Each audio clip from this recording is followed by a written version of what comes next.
నిన్నటినే election commission ఆదేశాల మేరకు పల్నాడు జిల్లా కలెక్టర్గా నేను ఛార్జ్ తీసుకోవడం జరిగింది.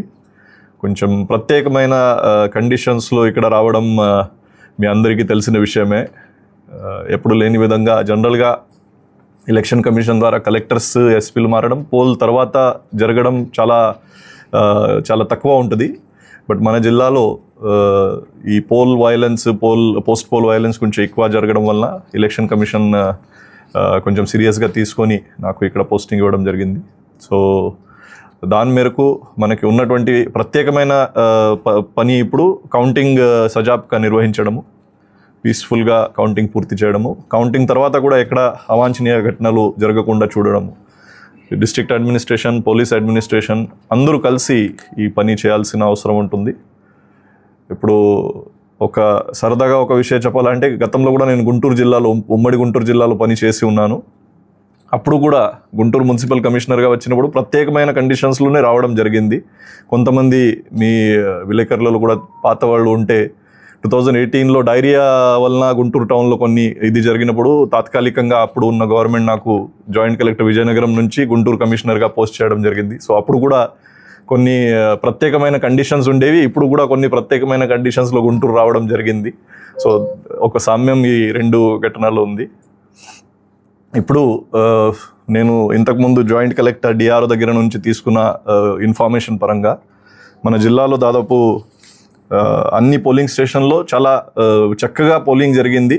కొన్ని లొకేషన్స్లో సంఘటనలు జరిగాయి, చాలా అన్ఫార్చునేట్ ఇన్సిడెంట్స్. ఈ చిన్న లొకేషన్ కొన్ని 27 కేసెస్ వలన మొత్తం జిల్లాలో జరిగిన మంచి ఎలక్షన్ ప్రాసెస్కి ఒక చెడ్డ పేరు అనవసరంగా రావడం జరిగింది. అది చాలా దురదృష్టకరం.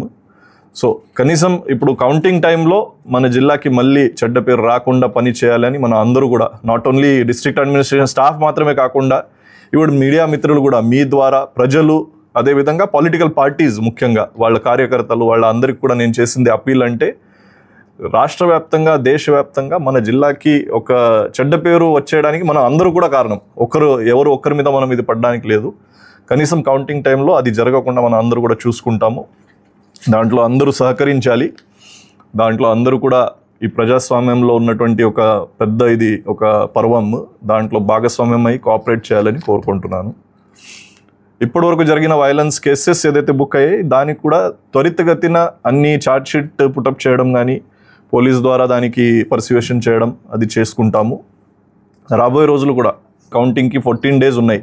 ఈ 14 days కూడా అన్ని కాన్స్టిట్యున్సీల వారీగా ఎక్కడ ఈ వైలెన్స్ చేసే వ్యక్తులు ఉన్నారు, ఏదైనా రౌడీ షీటర్స్ కానీ ఏదైనా బైండ్ ఓవర్స్ చేసిన కేసెస్, దానికి మళ్ళీ పరిశీలించడం జరుగుతుంది. అడిషనల్ బైండ్ ఓవర్స్ ఏమైనా చేయాలంటే అది కూడా చేయించుకుంటాము.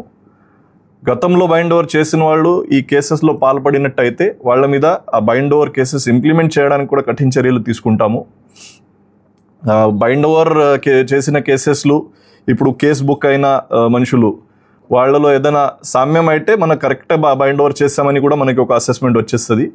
దాంట్లో ఏదైనా తేడాలు ఉంటే అది ఎందుకు తేడాలు జరిగాయి, ఆ ముందు నుంచి అసెస్మెంట్ ఏమైనా లోపం జరిగిందా, ఇంకా అడిషనల్ బైండ్ ఓవర్స్ ఏమైనా చేయాలా, బైండింగ్ ఓవర్ కండిషన్స్ ఏమైనా పెంచాలా, అవి అన్నీ కూడా ఇప్పుడు పరిశీలించడం జరుగుతుంది.